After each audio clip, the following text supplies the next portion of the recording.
April showers are said to bring May flowers, but southeast Minnesota and northern Iowa know how dangerous Mother Nature can be.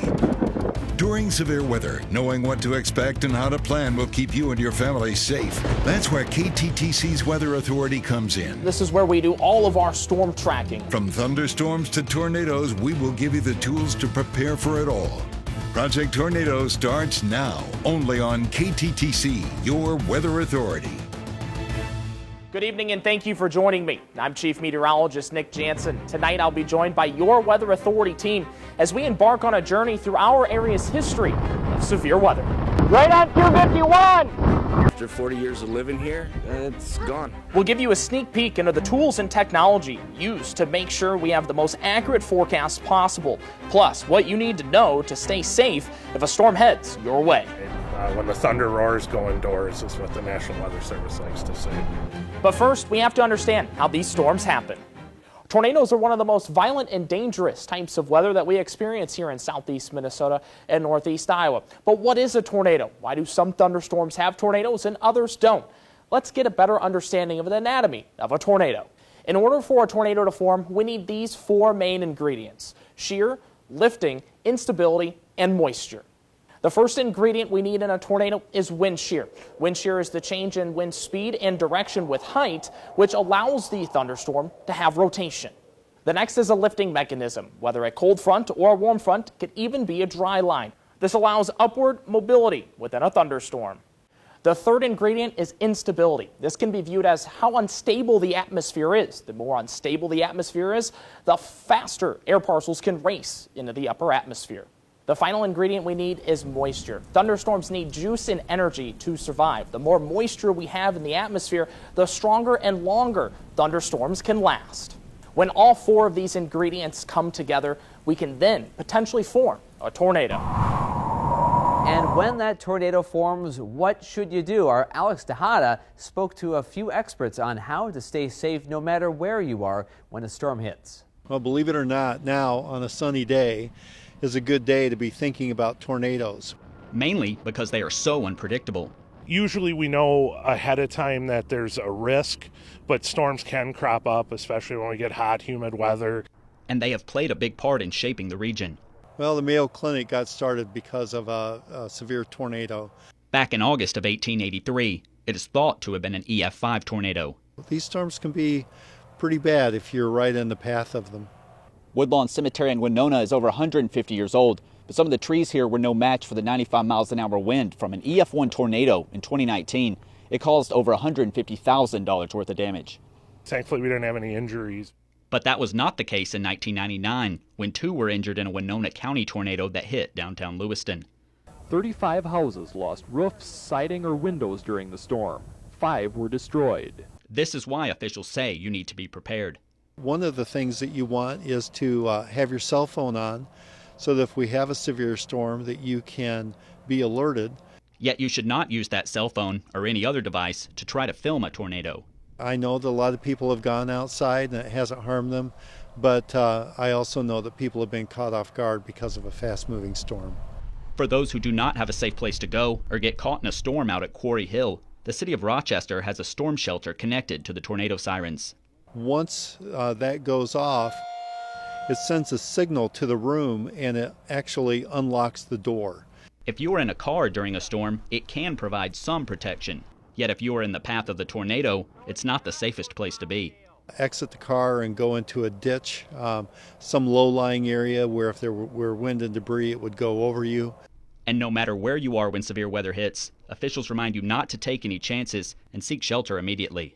When the thunder roars, go indoors is what the National Weather Service likes to say. In southeast Minnesota, Alex Tejada, KTTC, your weather authority. As we reach the heart of severe weather season, it's important to have a plan to keep your family safe. And first of all, you want to know when severe weather is coming. To help with that, download the KTTC weather app that can tell you when watches are issued or warnings are issued, when you know severe weather is developing and when it's imminent and you need to seek shelter. I'm heading to the basement now because this is the safest place to be. We've planned this out ahead of time, we've practiced this a number of times, and now when a severe weather warning is issued, you know where to go and you head there immediately. Rule number 1 when you're seeking shelter, and that is to avoid glass. Glass windows, big glass doors. This is dangerous. This could really hurt you in a severe weather event. You want to get away from that. Inside the lowest level of the building, and put as many walls between yourself and the tornado as you can. Good place to go in the basement is a crawl space. Low ceiling here, not a lot of debris around that could hurt you if a tornado strikes. When you're heading to your place of safety, it's always important to have something to cover yourself, to protect yourself from debris. I'm grabbing a big comforter here, and also I'm going to grab a pillow to cover my head. Another great place in the house to be is in the bathtub, especially if it's in the basement. You've got protective sides, not a lot of debris potential around you, and don't forget to grab your flashlight in case the power goes out.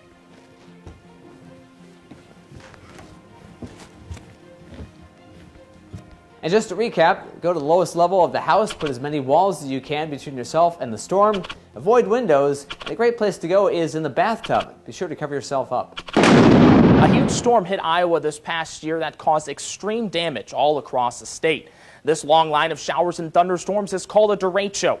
Our Barrett Leone takes a look back at this massive windstorm and how some towns are still rebuilding nearly a year later. Nick, it's projected that the Iowa derecho was the most costly thunderstorm in modern U.S. history. At least $7.5 billion in destruction. And just in the state's agriculture industry, $3.8 billion. August 10th. 2020 came without much warning. In its 14-hour span, the multi-state derecho started as a cluster of thunderstorms ranging from southeast South Dakota to Ohio. It traveled 770 miles across the Midwest, hitting Iowa hard. This went on for so long and went through such a large area. How are we going to ever deal with this and move forward? Just 30 miles away from Iowa City, an even worse sight. That is what really took the brunt of the derecho was this path through Cedar Rapids. The powerful winds devastated millions of acres of farmland,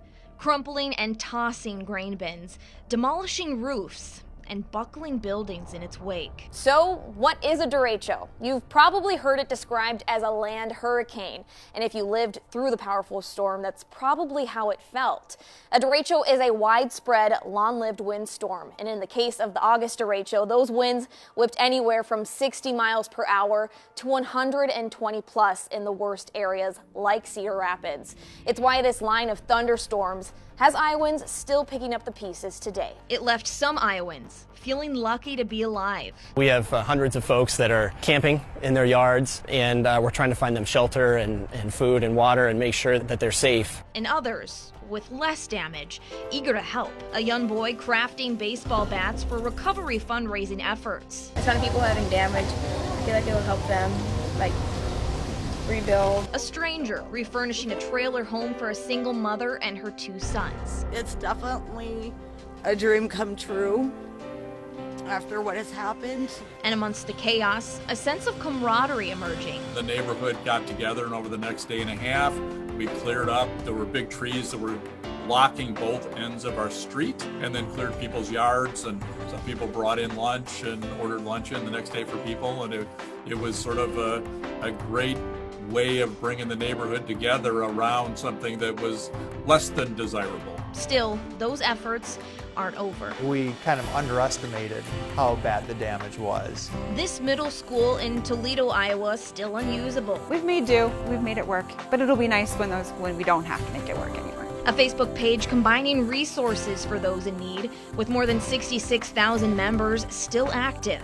They lost half of the canopy in the entire area, so there's a big tree rebuilding program going on right now. And a state, despite everything it's been through, it's horrendous. And I think there are still places that they're still recovering from that. Still Iowa strong. Barrett Leone, KATTC, your weather authority. So, how do you know when to take cover? Nick, why don't you help us explain the difference between a watch and a warning? Watches and warnings are a lot like baking cookies. A watch is when you get all your ingredients together to bake a batch of cookies. A tornado watch or severe thunderstorm watch are issued when conditions are favorable within the atmosphere for strong to severe thunderstorms developing. This is when you need to create a plan for what potentially could happen later that day, like finding your safe place. If a watch is your ingredients for your cookies, a warning is your finished batch. When a tornado or severe thunderstorm warning is issued, that means the event is taking place in real time. The thunderstorm is happening right now. You need to take action and get to your safe place. Being scared of storms is normal and happens to almost everyone, especially kids. Why were you scared? Because I didn't want to die. How to help your little one stay calm in an emergency, up next. Plus, fact or fiction? Overpasses are safe places to shelter during tornadoes. I feel like that's fiction. Fiction. Yeah, fiction. we are putting your knowledge to the test. Fact versus fiction is coming up. It is fiction. KTTC, your weather authority, with meteorologists Nick Jensen, Ted Schmidt, Sarah Gannon, and Amanda Morgan. Project Tornado continues on KTTC, your weather authority. For kids, storms can be scary. It's common for young children to be afraid of thunderstorms, but there are some things you can say and do to help ease that anxiety. Our Cammie Raisler explains. The loud noises, the video we've seen, the aftermath. All can be frightening for people of any age, but especially the youngest ones in our lives. I want to talk to you guys about if you've ever been in a storm or if you've heard thunder and lightning. We had to go into a little shelter thing, but it was very dark and I was kind of scared. I have been in one when I was 7. I mostly kind of cry a little, but then then I go to my dad or my mom, and I hug them really tight, and it makes me feel a lot better. You were scared? Why were you scared? Because I didn't want to die.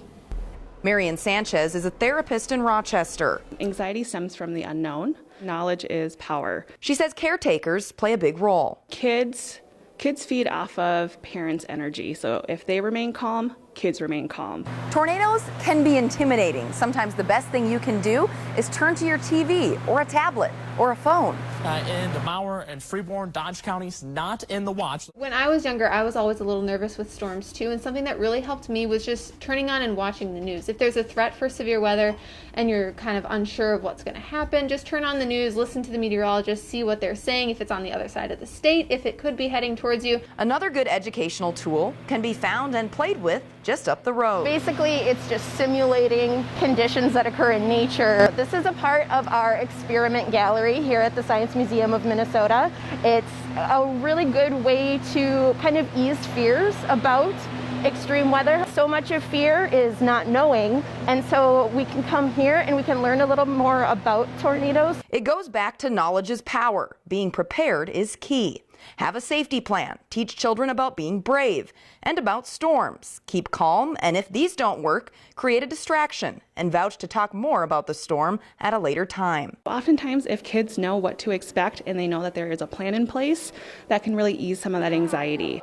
In Rochester, Cammie Raisler, KTTC, your weather authority. Thanks, Cammie. And kids aren't the only ones that get anxious during severe weather. When the sirens sound or thunder cracks, your furry friends can also get nervous. Some tips and tricks are next. And as we head to break, let's put your knowledge to the test. Fact or fiction? Tornadoes only travel on flat ground and can't cross bodies of water. Here is the answer to that fact versus fiction question. We asked if tornadoes can only travel on flat ground and can't cross bodies of water. That is fiction. Tornadoes can form anywhere and travel across all types of terrain. So a storm is brewing. You hear the crackle of thunder, and so do your pets. Now this can be a traumatizing experience for our furry friends. Meteorologist Amanda Morgan has some tips on how we can keep our pets safe and healthy if they're anxious during a storm. For most of us, our furry friends aren't our pets, they're members of our family. So when your dog is whimpering under your bed during a thunderstorm, you can sometimes feel a little helpless in knowing exactly how to calm them. Leashes and Leads gave me some tips on how to relieve your pet's anxiety and maybe prevent it altogether. Some pets are completely unbothered by storms, while others may run and hide, whimper, shake, and can even damage furniture. Rachel Lieber of Leashes and Leads says those sensitive pets are likely reacting for a reason different than what you may think. When the barometric pressure drops, it can actually cause like a static electricity in the fur of your dog, and it'll feel like little stinging nettles, and that's what they're usually reacting to, not the storm, not the lightning. It's actually that feeling of static electricity. So usually that is right before a storm and sometimes right after. Your pet will usually make it pretty obvious if they're scared or anxious, but some of the most common signs are panting, whining, pacing, shaking, hiding, or refusing to eat and drink. When a storm is occurring, Rachel says the first thing to do is to stay calm. Pets can actually feed off of your stress, causing them to become more agitated. Next, make sure your pet has something to keep them busy. Give your dog something to chew on that will keep them distracted. Rachel suggests a frozen Kong with peanut butter, a bone, or a lightly lavender-scented toy that can keep them busy while also having a calming effect. Thunder shirts are also a great tool for storm-fearing pets. It comes with a variety of Velcro so that you can really get the best fit for your dog. And this will help keep their hair close to their body so they can't feel that change in barometric pressure. If you get the right size that's a snug fit on your pet, it'll have a similar effect to swaddling a baby. However, it's best to act instead of react to your pet's behavior. Knowing about it, being cognizant of it, and preventing it is really better than treating it after it's already happened. If you know a storm is coming later in the evening, there are some things you can do during the day to prepare your pet. Turning on a humidifier in your house will limit the amount of static electricity during a storm. Keeping your pet busy, wearing them out with lots of walks and stimulating toys will give them less energy to devote to anxiety when the storm finally arrives. If you feel like you've tried all these tips and more without any success, you can always consult your vet about anti-anxiety medication for your furry friend. Thanks, Amanda. I'll have to keep those tips in mind with my own cats. As we said earlier in the show, tornadoes have wreaked havoc in our area throughout history. On August 21st of 1883, not one but 3 tornadoes hit Dodge, Olmsted, and Winona counties. There were 40 deaths and more than 200 injuries. This was before the Mayo Clinic, so there were no hospitals in our area. Dr. William Mayo, his 2 sons, and the Sisters of St. Francis tended the wounded and realized the need for a hospital, thus creating the foundation of the Mayo Clinic. More recently, back on June 17th in 2010, was the largest one-day tornado outbreak in Minnesota history. These were the steps leading up to Bob Hansen's home. This is his basement. There's no house because the house has now been moved over there. 48 tornadoes touched down that day, including the first to hit Rochester since 1995. Multiple tornadoes hit the rural Albert Lea area, causing extreme damage and even 1 death. There was also an EF1 in northwest Rochester, which was on the ground for nearly 2 miles, leaving destruction in its path. Now, did you know a lightning bolt is actually 4 times hotter than the surface of the sun? A return lightning bolt shooting from the ground to the cloud can reach nearly 50,000 degrees Fahrenheit. The estimated temperature of the surface of the sun is around 11,000 degrees Fahrenheit. Well, up next, we are testing your severe weather knowledge. Stay with us.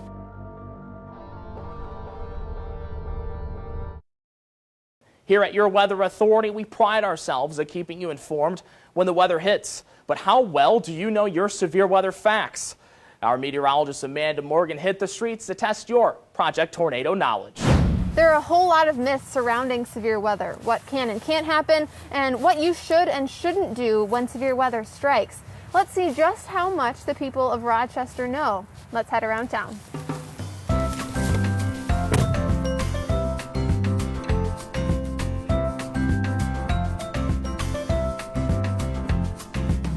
Fact or fiction? Lightning can strike 10 to 15 miles away from a storm.